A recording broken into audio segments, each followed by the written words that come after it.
Hello, everyone. Overnight, Xi-Zhang, the Chinese consul general in Osaka, Japan, has exploded across the internet for one reason only. He posted a public threat to behead Japanese Prime Minister Takaichi. Although Xi swiftly deleted the post, the incident has rapidly escalated, triggering an avalanche of discussion in Chinese, Japanese, and English language spheres. Moreover, official channels from both China and Japan have now intervened, and a fierce diplomatic confrontation has erupted.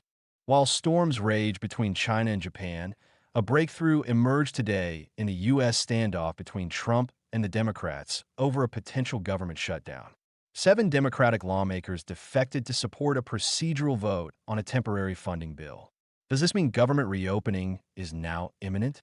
Meanwhile, Zhang Yoxia, who is expected to appear at the commissioning ceremony of the Fujian aircraft carrier, unexpectedly surfaced at the National Games, appearing alongside Xi Jinping.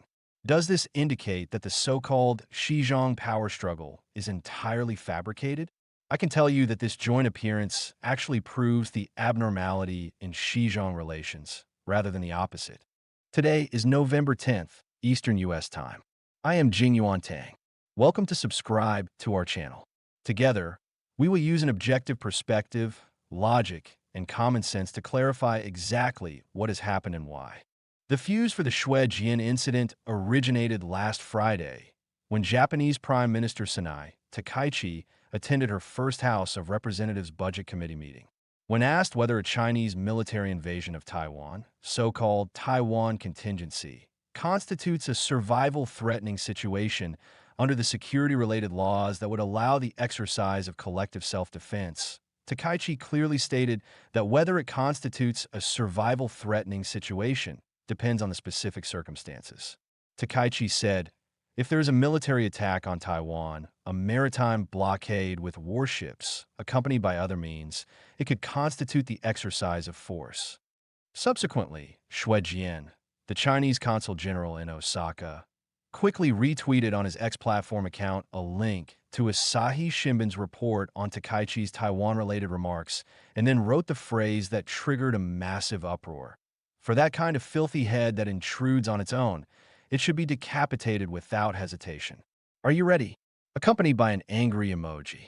Although Xi-Zhang soon deleted the post, it was nevertheless screenshot and disseminated by quick-acting Japanese netizens, rapidly sparking a furor. A large number of Japanese influencers reposted it in competition, propelling the topic to the top of Japan's trending list and causing the public opinion to continue fermenting. Mainstream Japanese public opinion overwhelmingly calls for the expulsion of Xi-Zhang, this wolf warrior diplomat who publicly threatened to behead the country's leader. Xi-Zhang himself likely realized he had caused a major blunder. After deleting the original post, on the 9th he posted a defense, claiming, "Taiwan contingency equals Japan contingency is the path to death chosen by certain foolish Japanese politicians. As a defeated nation, Japan disregards its obligation of sincere obedience and completely forgets the enemy state clause of the UN Charter. Such reckless action is truly too rash." At the same time, Xi-Zhang's X account continued to retweet posts incessantly. As of today, November 10th, he is still densely and frequently reposting various Chinese videos, massively flooding his account page. Among these flood posts, Xi also retweeted a statement from a Japanese left-wing account that read, "Some politicians are inciting hostile sentiment under the slogan, 'Taiwan contingency equals Japan contingency,' and so forth." However, the ferocious fermentation of public opinion forced the Japanese government to intervene formally. Today, Chief Cabinet Secretary Yoshimasa Hayashi stated at a press conference that, in response to Xi-Zhang's remarks about chopping off the filthy head of Prime Minister Takaichi, the government has lodged a strong protest with the Chinese side and demanded immediate deletion of the relevant post. When a reporter asked whether they would demand Xi-Zhang's expulsion, Hayashi replied, "We have noted that the Chinese consul general in Osaka has made inappropriate statements on multiple occasions and have repeatedly raised the issue with the Chinese side, demanding proper handling. As I just said, we will continue to demand a clear explanation from the Chinese side." A brief background note. The chief cabinet secretary in Japan is equivalent to the cabinet's chief spokesperson and the highest staff officer coordinating government affairs, holding an extremely high position in the Japanese government, second only to the prime minister. Thus, Hayashi's statement is at a remarkably high level, even exceeding that of the foreign minister, fully demonstrating Japan's seriousness about the matter. In other words, Takaichi delivered a composed, neither servile nor overbearing response, neither adding fuel to the fire nor conceding any impropriety in her prior remarks. On the Chinese side, after Xi-Zhang deleted the original post, aside from retaining one self-defensive text, neither Xi himself nor official Chinese channels issued any response over the entire weekend, adopting a cooling-off posture. Today, Chinese Foreign Ministry spokesperson Lin Jian was compelled to respond publicly to reporters' questions at the routine press conference, claiming, "The personal post by a Chinese diplomat in Japan targets erroneous and dangerous statements that attempt to split Taiwan from Chinese territory and advocate military intervention in the Taiwan Strait." China strongly urges the Japanese side to reflect on its own historical culpability regarding Taiwan, abide by the One China principle and the spirit of the Four China-Japan political documents, cease provocations and overstepping, and stop sending any erroneous signals to Taiwan independence separatist forces. In other words, official Chinese channels have publicly shielded and defended Xi, refusing to admit fault, asserting that Xi's decapitation theory targeted only the Japanese government's erroneous statements attempting to split Taiwan and advocating military intervention, rather than Takaichi personally. However, one noteworthy detail is that, prior to the foreign ministry statement, there was no related news on domestic Douyin, nor did it enter the top 50 hot searches. After the foreign ministry statement, although some related videos appeared on domestic Douyin, with comment sections filled with wolf warrior pinkies supporting war and posting numerous missile photos, the incident still did not enter the top 50 hot search list. This actually reveals one point.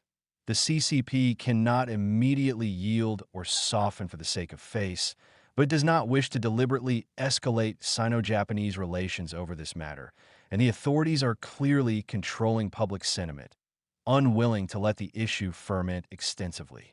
Why did Xi-Zhang suddenly make such a wildly transgressive statement? This individual is a representative wolf warrior diplomat with a prior record of stunning pronouncements. For example, in June of this year, Xi posted on X equating Israel with Nazi Germany. Subsequently, Israeli ambassador to Japan Gilad Cohen sharply criticized the remarks as inciting hatred against Israel, calling it a grave insult to the memory of the Holocaust. Xi then backed down and deleted the controversial post. Moreover, Xi-Zhang has been dug up as a diplomatic wolf warrior plus a sexual predator, discovered to be following an exceptionally revealing young yoga beauty's account, identical to the earlier case of Chinese wolf warrior ambassador to the UK, Liu Xiaoming, liking pornographic accounts. Thus, Xi-Zhang is essentially an East Asian version of Liu Xi. Seeing Xi Jinping publicly snub Takaichi by withholding a congratulatory message, combined with the recent Xi-Takaichi summit where Takaichi confronted Xi and bilateral relations deteriorating, he sought to politically opportunize and present a loyalty certificate to Xi. However, in my view, Xi-Zhang's flattery may backfire because he failed to perceive that the CCP's current diplomatic line is undergoing a major pivot. The old playbook of anti-US and anti-Japan rhetoric is yesterday's news. Although the CCP must utter a few formulaic lines about splitting Taiwan for a face, the authorities do not truly wish to tear faces with Japan and engage in verbal warfare, nor to incite another wave of anti-Japan fervor domestically. The authorities' suppression of this event's hot search and failure to capitalize on it already indicate the issue. Many friends worry whether Sino-Japanese relations could trigger a diplomatic war or collapse as a result. I believe the likelihood is low. The trajectory of Sino-Japanese relations has three key observation indicators. 1. Whether the CCP incites anti-Japan propaganda domestically. 2. Whether CCP gray zone actions around the Senkaku Islands escalate. 3. whether the CCP again halts imports of Japanese seafood. Just last Wednesday, after a suspension of over 2 years, the CCP partially resumed imports of Japanese seafood, with the first batch of 6 tons of frozen scallops from Hokkaido already shipped to China.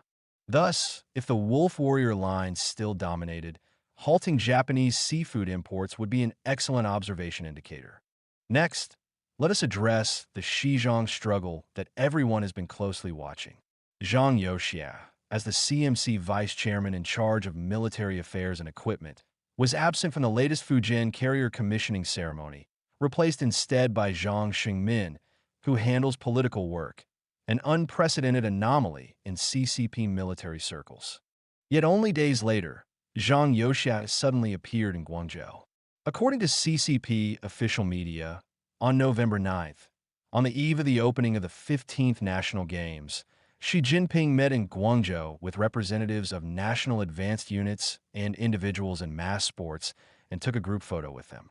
Attending this meeting and photo, aside from NPC Vice Chairman Li Hongzhong, Politburo member and Guangdong Party Secretary Huang Kunming, and State Councilor Chen Yiqin in charge of culture, sports, and health, the most eye-catching was Zhang Youxia. Particularly bizarre, CCP Politburo Standing Committee member and Central Office Director Kai Chi, who had accompanied Xi Jinping throughout Hainan and Guangzhou, was absent from both this reception and photo and the subsequent National Games opening ceremony. Just as with the Fujian commissioning, the one who should appear, Kai Chi, vanished, while the one who should not, Zhang Youxia, appeared. CCP politics now resembles a drama filled with one riddle after another, with everyone racking their brains to find the answers. Why say Zhang Youxia is the one who should not appear yet did? Simple. Checking the previous 14th National Games held in Xi'an in September 2021 reveals an identical Xi Jinping reception program for sports advanced representatives, attended by the then top-ranked CMC vice chairman handling political work, Xu Zhiliang. Going further back, the 13th Games in Tianjin in 2017 had the same program, with Xi Jinping and Xu Zhiliang attending the reception. Crucially, Su was then the second-ranked vice chairman, while Fan Changlong was the first-ranked handling military affairs. In other words, per past regulations and precedent, the military representative attending the National Games is always the CMC vice chairman responsible for political work, tied to jurisdictional duties, not ranking. Why does a CMC vice chairman represent the military at the Games? Because every National Games includes a PLA delegation that performs very well, often ranking near the top. Here the anomaly becomes clear. The Fujian commissioning should have been attended by Zhang Youxia, in charge of military affairs, yet he skipped it, replaced by Zhang Xingmin. The National Games should have been attended by Zhang Xingmin, yet it was swapped to Zhang Youxia, a complete inversion. Moreover, in the group photo, the first-row seating intervals displayed a clear abnormality. Note that Xi Jinping in the center position, with Zhang Youxia and Li Hongzhong on his left and right, shows green arrows indicating intervals of roughly 2.5 persons each. The interval between Zhang Youxia and Chen Yiqin to his right is also about 2.5 persons, whereas Li Hongzhong and Huang Kunming to his left are only 1.5 persons apart. The two blue arrows clearly differ in length. Chen Yiqin and the official to her right are also 1.5 persons apart, matching all other chair intervals. Hong Kong's renowned director Wong Kar-wai's TV series Blossoms was widely acclaimed upon release. Unexpectedly, assistant scriptwriter Gu Er, real name Chung Junyan, dissatisfied with his treatment, recently posted on mainland social media multiple devastating audio clips of private conversations between Wong Kar-wai and various crew members and lead actors. In the latest clip, Wong Kar-wai casually discusses sensitive political issues with co-director Li Shuang and screenwriter Qin Wen. In the chat, Wong proactively mentioned the CCP's handling of the Wuhan pandemic, stating the Communist Party doesn't talk about feelings, the Communist Party only knows how to cut vegetables, democratic countries don't handle it this way. Only we handled it simply, and adding, this kind of thing only goes chaotic in this greedy one-party state. The Blossoms production team promptly issued a stern statement on its official Weibo on November 8th, denouncing the audio released by Gu Air as without the party's consent, containing massive falsehoods, deliberate editing, and malicious interpretation, constituting a violation of law. The team is continuously gathering evidence and has submitted it to national judicial, law enforcement, and relevant authorities. This incident is extremely hot on the mainland internet, with hordes of pinkies again shouting for boycotts and delisting of Blossoms and all Wong Kar-wai works. This is, of course, highly amusing. When little pinkies were locked down under zero COVID and nearly starved, they likely harbored plenty of resentment. But when someone voices sarcasm against Xi Jinping's exclusive policy, they instinctively flip to defend Xi and the Communist Party.